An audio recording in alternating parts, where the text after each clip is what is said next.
Hi, Kevin Henry today, and I'm here with a good friend of mine and one of those women in the industry that I consider to be a premier dental assistant out there.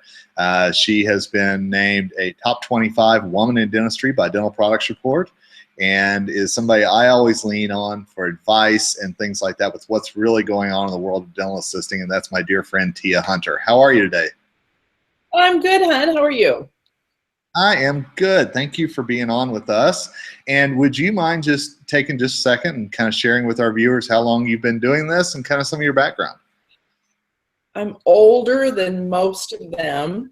I've actually this month been a dental assistant 35 years. So 35 years. And 36 years old. That's amazing. Exactly. I mean, I was, a prodigy. No, 35 years, and I think I love it more today than I ever have. It's an exciting time to be in dentistry, and I've said that for a couple of years now. And just talk a little bit about, because I know you touch a lot of young dental assisting students through what you do with your DCI, and I'd love for you just to share about that for just a minute. Well, we have 5 dental assisting schools throughout the country, and they are proprietary schools. So we have it's the basics of dental assisting. 35 years, and I still don't know it all. I learn something new every day. We also are certified to teach nitrous oxide in 4 states right now, and working on 5 and 6. So there's nothing I love more than speaking to dental assistants, educating them, and learning from them, because I always learn from them too. Well, and one of the things I wanted to talk to you about today is, again, you have a lot of experience, and you also teach dental assistants kind of at the early stages of their career. What are some tips that you would give to dental assistants about things maybe they don't learn in dental assisting school that'll really help them in their careers? Oh gosh, well, we got a couple of hours. I mean, because I could say a lot. Well, number one, I think that take care of yourself.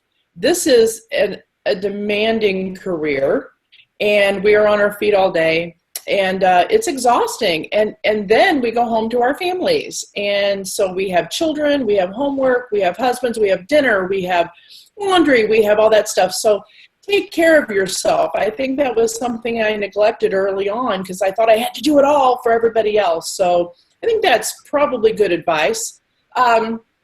List. I'm a huge list person because we are so busy, and we are the epitome of multitaskers that we need to make lists to make sure things get done every day. It's easy to be doing one thing and get distracted by 12 others.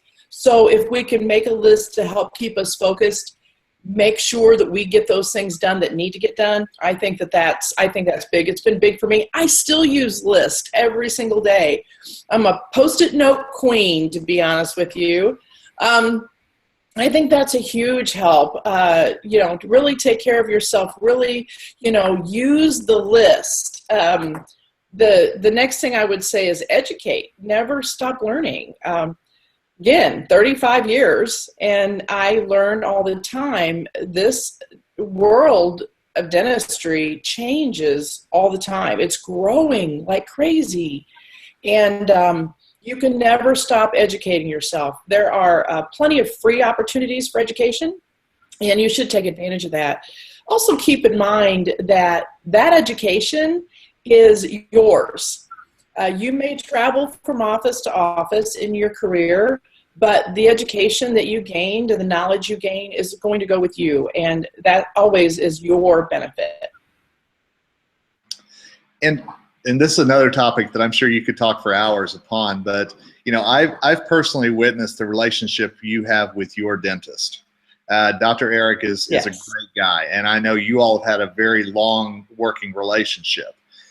Mm-hmm. How does a dental assistant learn that? How do they pick up on that relationship and how it keeps growing through the years? How have you done that? I don't, this was one of these things that we just hit it off. We just became best friends from day one. He's young enough to be my son. And so we just hit it off. I think at the time he was a new dentist.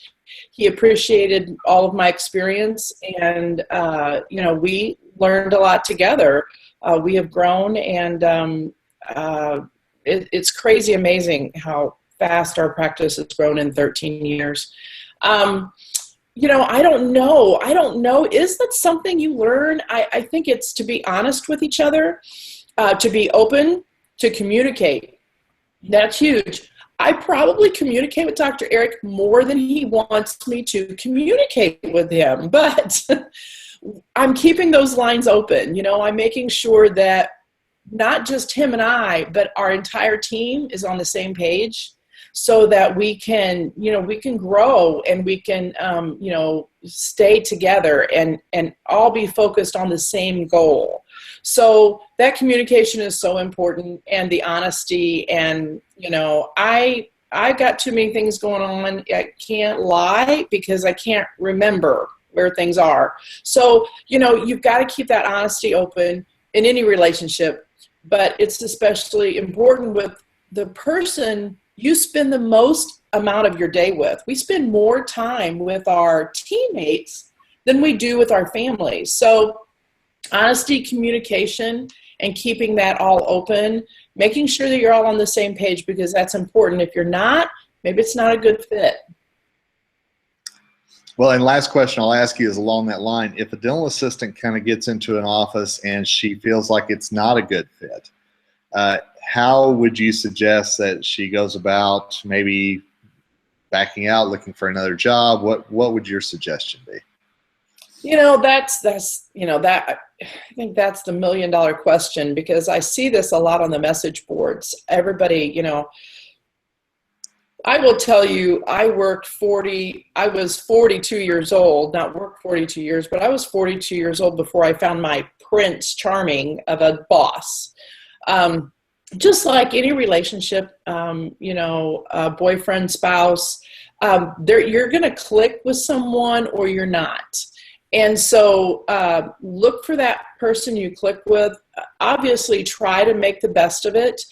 If there are things going on you don't agree with, if you simply can't get past everything, if you put your feet on the floor in the morning and you hate where you're going, don't stop. Find yourself another job. And that goes back to keeping yourself educated, earning those credentials that are available to dental assistants today, and keeping yourself educated so that if you feel like you're in that situation, you've got a way out. You're going to be wanted by several other offices. So, I think it's just a matter of you'll know when you've got it, and you'll know when you don't, and find a way out of it. Always great advice, my friend. Could you tell our viewers where, if they want to get a hold of you, they could reach you to maybe ask questions or get more information about what you do? Sure. My email address is Tija, my first name, Tija, with the initials E is an expanded, F is in function, D is in dental, and A is an assistant, @gmail.com. Or you can find me on Facebook, Bloyd Hunter. There you go. There you go. Yeah, and you probably saw at the start of this video how many acronyms that Tija has after her name. And I will say there's nobody that I know of who is more passionate about education and staying on top of things than Tija. So thank you so much for your time and expertise this morning. I really appreciate it. Hey, thanks for having me. It's always great seeing you. And you too, my friend. Talk to you soon. Okay, hon. Bye-bye.